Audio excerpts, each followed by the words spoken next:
What are the biggest issues for voters who are casting their ballots for Harris and Trump, on the other hand? Yeah, so the absolute biggest issue for the majority of voters that are casting their ballot for Harris, one would be stopping Trump. Let's just be really honest. Your typical Harris voter is scared to death of Donald Trump and absolutely wants to stop him at all costs.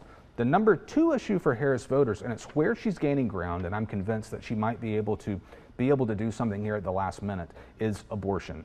Since this conservative Supreme Court has reversed Roe v. Wade, and there have been other setbacks to abortion rights around the country, what we're seeing is that young women in particular are shifting to the left and are getting more and more passionate about this. And this is an issue that, if you pay attention, Harris has tapped into it, and at the same time, Donald Trump and J.D. Vance have completely abandoned the issue and simply do not want to talk about it. Okay, so would it be fair to say those are the issues Trump's facing? What are the issues necessarily that Harris is facing? That, like, we've spoken a little bit about how African American males are turning away from the Democratic Party.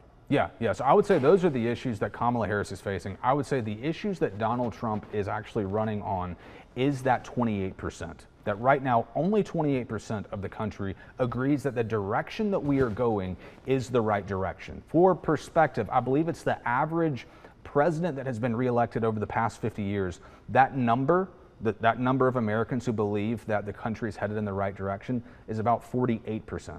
So you're looking at 20 points less for the average electorate as a whole.